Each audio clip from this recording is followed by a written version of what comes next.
Hello friends, family and other creatures of the sea, and welcome back to a high-level best of 3. Today in the top left spawning as our blue Terran player playing for Team DKZ. It is the world champion, Oliveira. And in the bottom right as our red Zerg player playing for DKZ as well. It is of course Dark. Now these guys, I've honestly casted a crap ton of Oliveira games and Dark games, and also Dark versus Oliveira games. I feel like I've had a best of 3 series between these two, starting on the exact same map at least twice in the past 3 weeks or so. It's happened quite a bit, but when these two guys get together, you know, they create something that is more than the sum of its products. Like these two, so like a chemical reaction happens, and it isn't love. No, perhaps it is a solid rivalry here that we have on our hands. I'm not sure if that's the case, but it feels like that. They play a lot and they trade games, they trade series. Phenomenal players to watch. I'm looking forward to see what we're going to do. Dark once again opening up with what he has been doing on Golden Aura, and that is playing without gas. This allows him to get a lot more minerals. And because this map is so darn easy to defend with queens, like there's 2 main chokes to defend the first 3 bases, as we hear the Reaper trying to deal some damage. Not succeeding, by the way. But yeah, these 2 chokes, the only thing he really needs to hold. It's easy to hold with queens, and thus he says, hey, I don't actually think I need gas here. And I think he might actually be right as well. I don't think he does need gas. Oliveira here trying his best to be annoying with that Reaper, jumping up, jumping down, jumping up, jumping down. Doesn't get in there though. What you ideally want is that the links are not in the correct position, and you can kind of kite these links away off creep and maybe get another link kill, maybe even get a scout into the main base, see if there's like a roadhorn or anything of the sorts going down. It's not the case, of course, but Oliveira currently very unaware of that. By the timing on the third, should be capable of figuring out, like, hey, that third is well, 40 seconds faster than it usually is. Maybe there's a gas lacking, and that's indeed the case. Curious to see what the plan is going to be. This gas felt fairly late. Was it very late? I'm not even sure. Maybe it's an okay gas time. It could still be benchy. Yeah, maybe it could be. We've been seeing some Raven builds, or at least I saw Hero Marine play a Raven build, and that's what it's going to be as well over here. Will be a Raven build. Okay. Terran's finally saying, hey, Ravens, that's a unit that I like. It has detection, auto turret, anti-armor missile. Seems good to me. They looked at each other at the weekly Terran meeting that they have on Saturdays. Of course, not on Sundays. Sundays, Terrans are busy whining on Reddit. It's a special day for them, of course. They all sit there individually behind their computers. They open Reddit the moment the clock hits 9. They enter the forums, and that's when they go ham. So on Saturday is their weekly meeting. They're like, guys, the Raven, back in fashion. You are now officially allowed to build Ravens. And they've been doing that. They have been doing that. One of the reasons, of course, why this unit is making a comeback. Well, it's never really was popular, but one of the reasons why this unit is on the up and up is because of the new Cyclone and the inability of Zergs to really roach rush against that new Cyclone, making roach rushes not only less probable and thus Ravens better as an early game unit, but also if they are being executed, it makes them quite a bit weaker because you can always transition into Cyclones from your reactor factory, and that gives you a good chance of holding roach attacks. Now, a couple of roaches are on the way. These are defensive roaches. I mean, if your first units are being built at 66 drones, that usually doesn't mean that you're rushing anything out. It's very quick 66 drones, by the way. Like, holy crap. What was this, 5 minutes and 15 seconds? And he had 66 drones. That is actually kind of crazy that you can do this. I wasn't aware of that you could have 66 drones this fast. Gasless really is very powerful. It really is very powerful. And this fort base is going up right now. We have... Oh, it's even a fake roach opener. Isn't this lovely? Isn't this wonderful? A couple of fake roads were moving across the map. Didn't get scouted, which is always very sad when you're making a fake move. But it is indeed what happened. I guess as a defensive unit, it's also not that bad. A couple more actually on the way.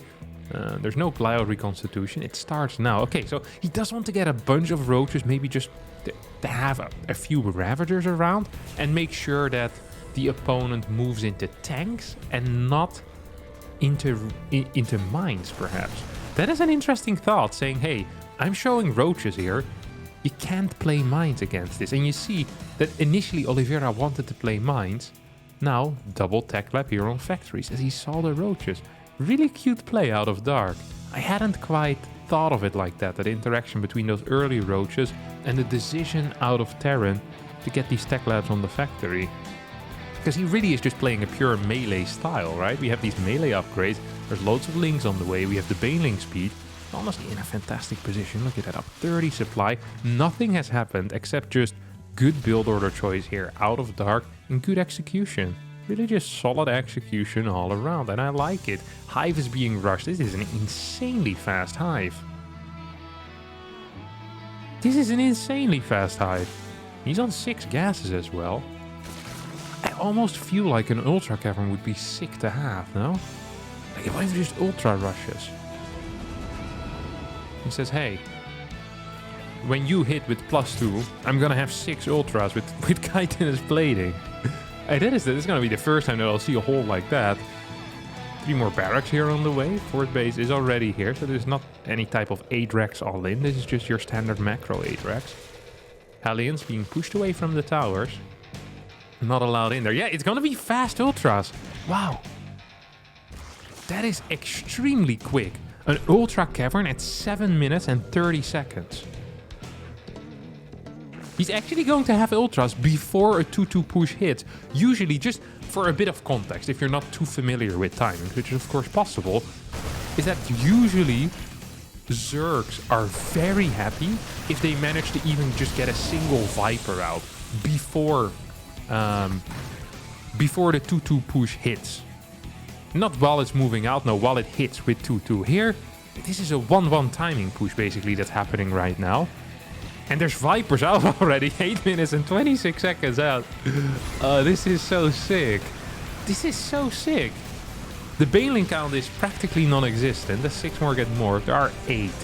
There are 8. Jesus, what the hell? Freaking Vipers, Blinding Cloud hits. This guy's 4 tanks. There's 2 Blinding Clouds. Holy crap, this is complete destruction. He just got owned. He just got absolutely owned. This isn't even close. Really, really ridiculous. Completely insane. 2 Ultras now on the way. 9 minutes into the game. No problem. No problem. I don't think Oliveira is going to be pushing anytime. He just can't. He simply cannot push right now. He's in such a crap spot. Holy. He's in such a crap spot. It is actually insane how terrible his spot is over here. 199 supply against 156. As the Ultras are gonna walk across the map. There's gonna be 4 tanks. There's also 2 Vipers. There's 33 Marines and 4 Marauders. This guy almost has more Ultras than there are Marauders. That is not a very healthy thing to have as a Terran player, let me tell you that much. That is not a healthy thing to have. He's also attacking without his Ultras. Rushes out Ultras to leave them at home. Love to see it. A very high tier move here. The only Dark is capable of executing. Okay, there we go. Sends in the Ultras. And this planetary is still, I mean... It's still a planetary, you know? Wait, Oliveira's gonna move out? He doesn't quite understand what's happening here, I think. Oh no, he did not get the memo. Oliveira got skipped here, my friends. He did not receive any information. He was not supposed to be moving out at this moment. As planetary is gonna get taken out as I mean, the anti-armor missile hits. That's nice. Right now, Oliveira is in a pretty all-in position. The Ultras are still alive. Roaches can come in as a flank as well. Tank count is at 4. Baneling count is increasing as 80 new links are in production. Anabolic Synthesis is about to finish up as well. We're still only 11 minutes into the game.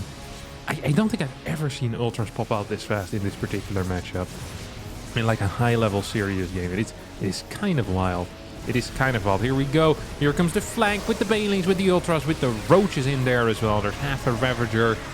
with all of this too, as the Transfusi boys move forward. We'll get that Ultra back up to health. Honestly, much better fight than I had expected coming out of Oliveira. Still don't really think it's going to be enough. There's so much cash in the bank here for Dark.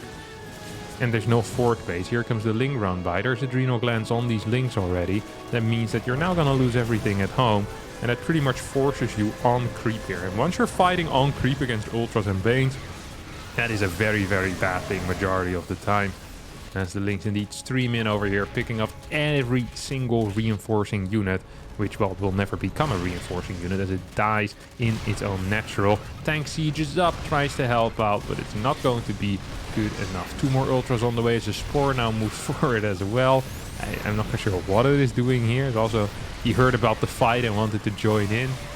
Well, join in he did, and he died instantly as well. These tanks will get taken out, the Ultra coming in from this side, and that, my dear friends, is going to be it for game number 1 here. Alright, GG gets called. Dark, a masterclass in gasless play here in this ZVT. Fairly one-sided game, but I don't necessarily think that was because of Oliveira playing very poor. There were some debatable decisions, perhaps, with that initial move out after seeing the Vipers. The problem with tanks is that you can't recall them home. You know, Progel sees 2 Vipers and is out on the map like, ooh, time to recall. You can't really do that as a Terran. So you scan that as the Vipers are there and you've just sieged up. It's like, well, that's great, guys. What's next now? Then you just kind of sit there and take it, I guess. Yeah, I mean, unfortunate. Fantastic early game, though, Dark. This guy's a magician, man. Really a magician. Ah, lovely to see. Opens up with a pool first here. It's gonna say there's gonna be 3 larvae, isn't it? That's going to be the full 3 larvae, so 6 Lings, I think. Okay, just 2. Yeah, 6. 6 Lings coming out. SCV Scout though, so this shouldn't really achieve anything of value. I mean, what's it gonna do? Keep the Reaper at home, build 2 Marines, get a factory out, should be fine here. Be very surprised if this will do anything. It really shouldn't, at least. First 4 Lings moving out, just barely outside of vision of Oliveira, as these 2 Lings will stay at home. Oliveira scouts this. I mean, he ain't stupid, right? He's not gonna move across the map with his Reaper like an idiot, is he? Guys? And you poke into the watchtower, then go home.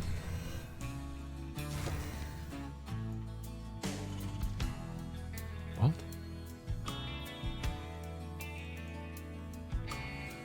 Why do you scout if you're not gonna respond? This seems insane. This seems legitimately insane. I just don't understand this. Forced to pull off freaking 20 workers right now. Did you lose the Reaper? No, it's still in the main. Just couldn't find it. Hey, this is so much indirect damage that is being dealt here right now. Oliveira wanted to go for, I think, a triple CC before second gas, but now realized he can't even afford it. Starts a second gas. This is a real bad situation here for him. He's lost a lot of cash. He starts a Cyclone. I think he believes he's being all-in, but he's incorrect about that. He's not being all-in. Yeah, he's now going to try and get confirmation, but will not be capable of getting that. And this is a very, very poor start here. Very poor start for Oliveira. Now getting his starport out. Maybe we get like a double Cyclone drop or something. I can't even quite imagine what he's going to play. I also have no clue what Dark is doing. He's getting an Evo chamber 3 minutes and 33 seconds in. Is that alright?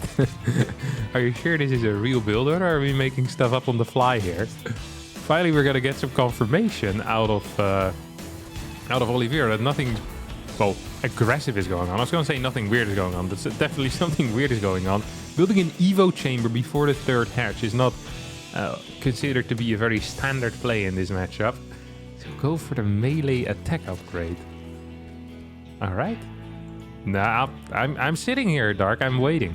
Alright, I'm waiting to see what this is gonna do. I'm real curious. Me and everyone else, we're gonna sit here and we're gonna watch you perform. Okay? Not here to back. It's an interesting call. So one of the reasons why you could do that is because you want to hit a timing with a +1 melee attack.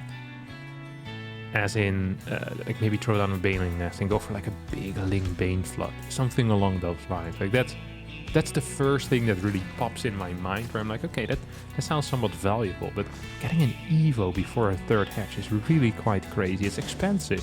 It's really very expensive. The laser third hatch. So I'm curious. All right. Let's wait it out.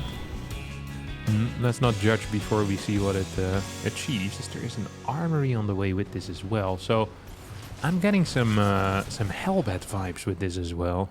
Some serious Hellbat vibes.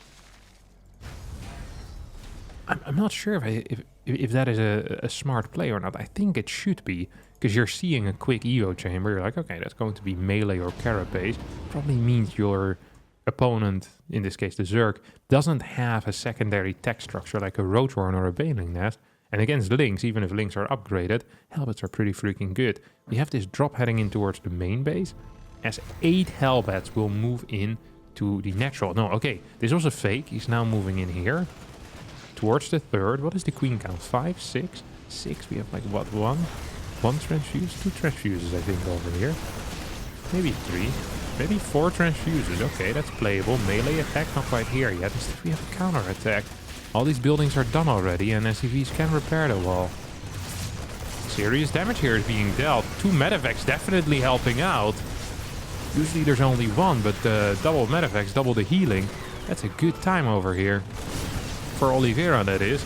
Not such a good time for Dark, as he does get the surround, and with +1, maybe he can bite through the healing. Barely can't. Medevacs now have been taken out. This was an okay trade though here.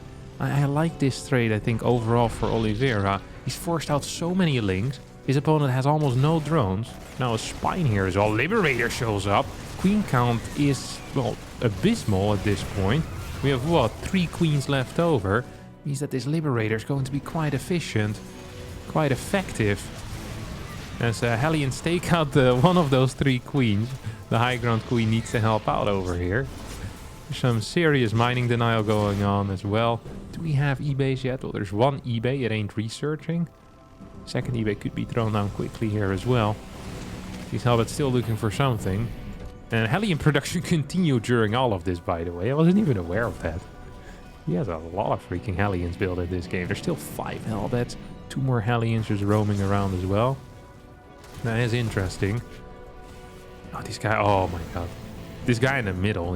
It's going to be a blast. It's going to be having a blast. Like, this is creating chokes.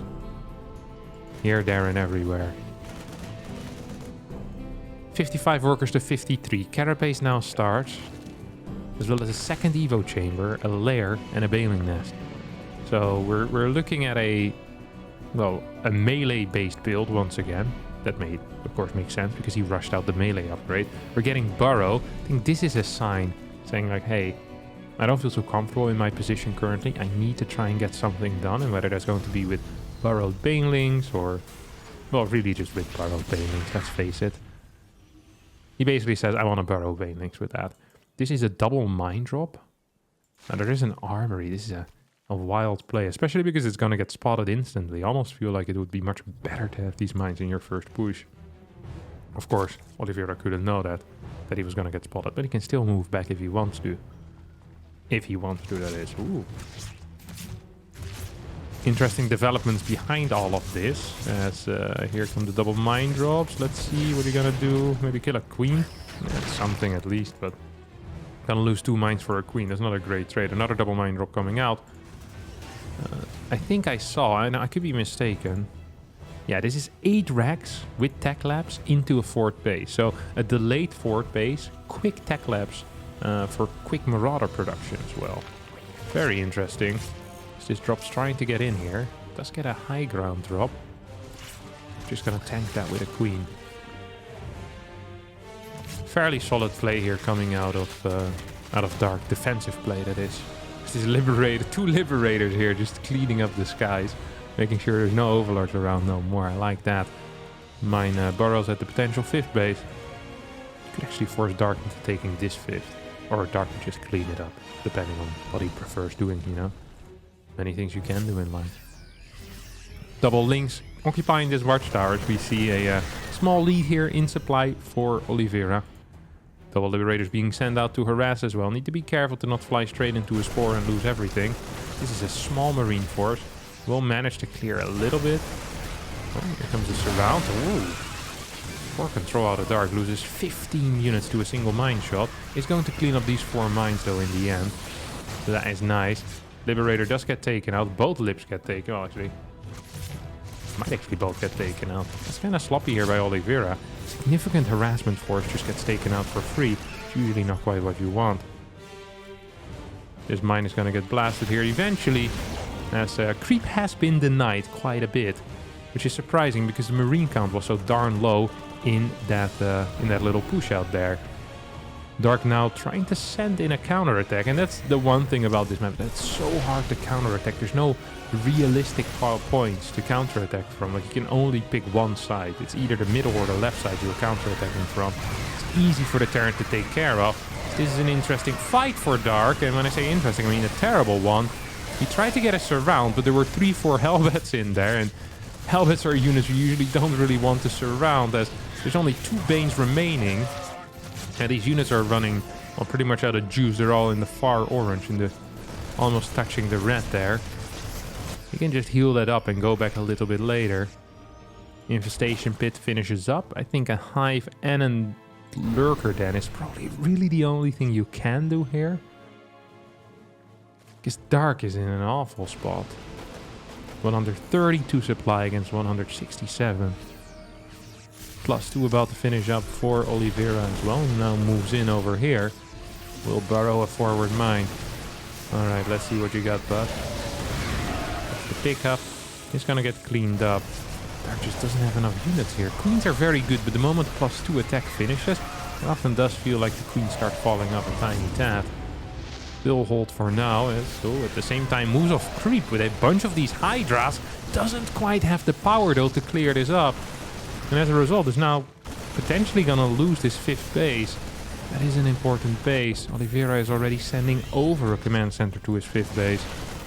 So both players in different stages of this game right now. Feels like Oliveira really has reached the end of the mid game. It feels like Dark is being put back into the Stone Age. Oliveira is like, back into the early game with you, my friend. Mid game's only for the big boys. Right now, Oliveira definitely is one of the big boys. The Marauders push in forward.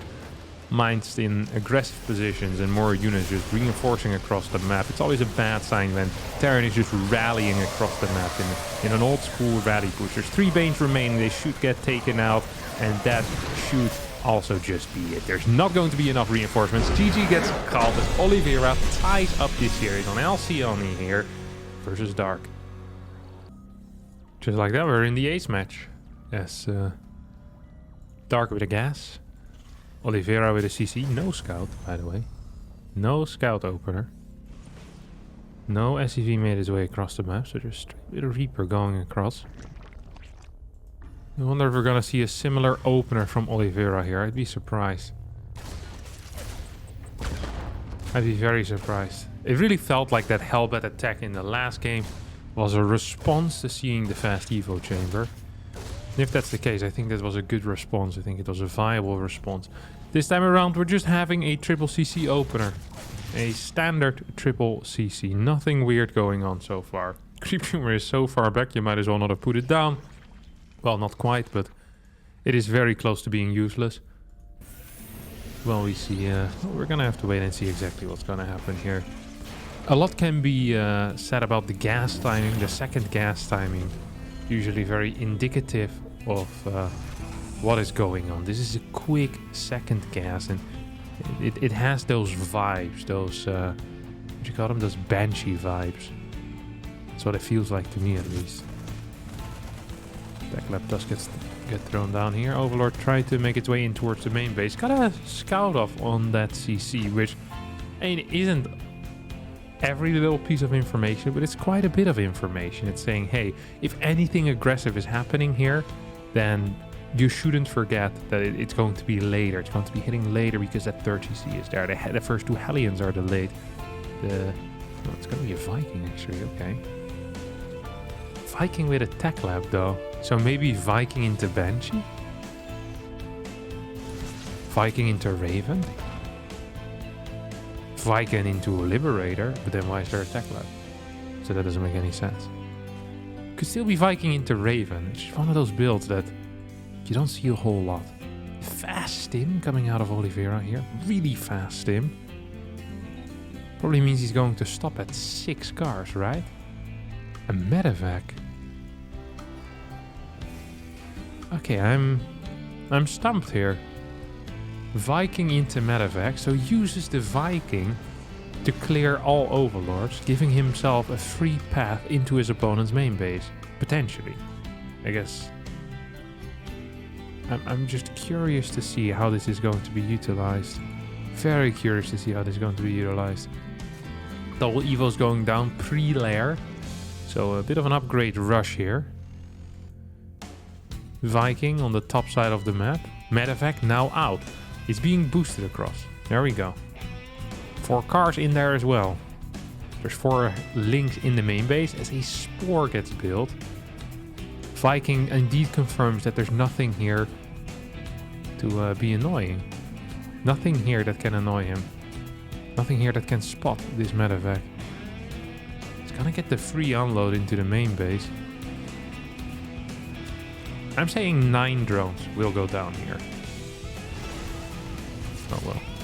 That's not a very good guess. I thought this was gonna do significantly more. These links, even though they were very little, still help out quite a bit. Now we have the queen up there. Not gonna be 9 drones at all. It's going to be... What is he doing? Come on, man. Extremely sloppy execution there as these Hellions are going in, because that's where the focus was. They're going to get a lot of worker kills. 3 drones were gotten with the 4 Hellions and 1 medevac in the main. And then 8 more with just the 4 cars running in towards the 3rd. And that's the power of a double threat, of course.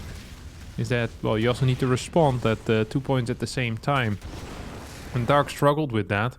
Still has an okay worker count, is getting the gold, is getting the Rich Vespine geyser as well. And this is something that the Terran can't really easily get to. And thus that is a major advantage. Holy crap, this is fast. What? This is an insanely fast 4th base. He must have cut something here, like a couple of workers or a couple of Marines.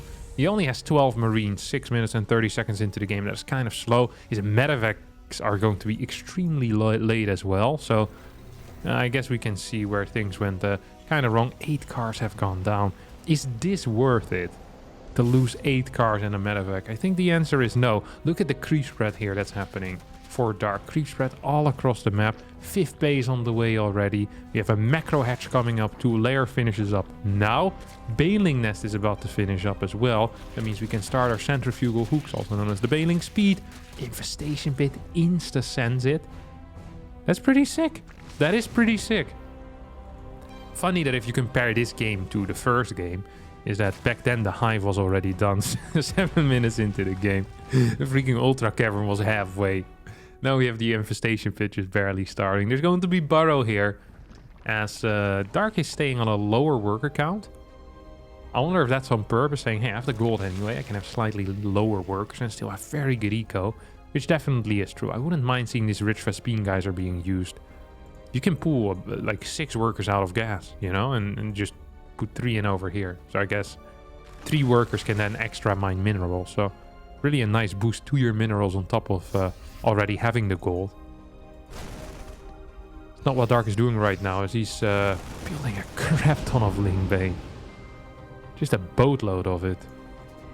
4th base moving over in position as the 3 extra Rexes are being added in. And Oliveira here with just a very, very slow type of playstyle. Has the tank here behind this rock, which looks very funny, by the way. It's kind of small. For a rock with 2000 HP, that's a small rock. Hey, that tank is almost bigger than the freaking rock. No? It's kind of mad. That's kind of mad. Planetary in some trouble. Will need to be lifted. Cancel and a lift. Burrow instantly as well with one of those links. Beautiful stuff here. Dark. Very, very precise when it comes to these types of moves. Make sure that every base has a ling on it. You know, he doesn't mess up. He doesn't mess up. He's a king when it comes to these little details. Absolutely. So the hive is about to finish. I'm 9 minutes into the game. We're gonna see what the follow-up plan will be. Ultralisk, Viper, a Brutal Rush. What's in the cards for us over here, Dark? Tell us all about it, because we're also curious. Adrenal Glands, of course, will be the first upgrade that gets started. I wouldn't mind seeing a Viper or two, and indeed an Ultra Cavern as well gets thrown down instantly. As Dark just... when Dark is in control, he just looks so powerful, like nothing can touch him. His map vision is insane, his creep spread sometimes is a little bit lacking, like he'll push it to a certain point and then it's like, okay, I'm okay with this, I'm fine now, I don't need any more. You have someone like Raynor and Cell that really, if they have the chance, they'll go all the way across the map. But Dark, he has different priorities. He says, I don't need creep for my attacks. You just need to make sure there's no creep when you're attacking, and as long as Dark has the creep defensively, he's okay with just attacking off creep a lot of the time.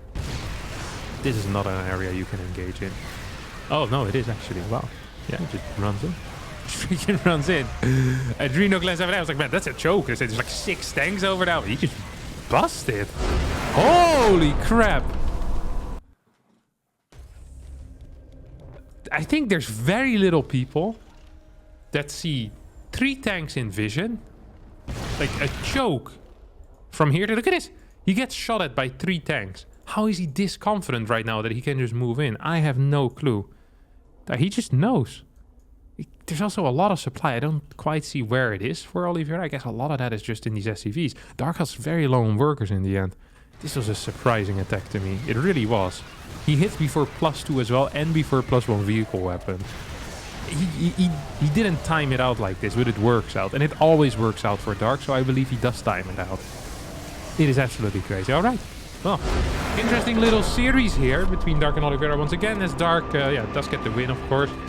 Wins the game, wins the series, wins the hearts of the fans with his Ultra Rushing game number 1. And that is going to be it for me today. Thanks all so much for watching. I hope you did enjoy this. If you did, don't forget to hit the like button, subscribe to the channel, and I'll see all of you next time for a new video. Bye bye.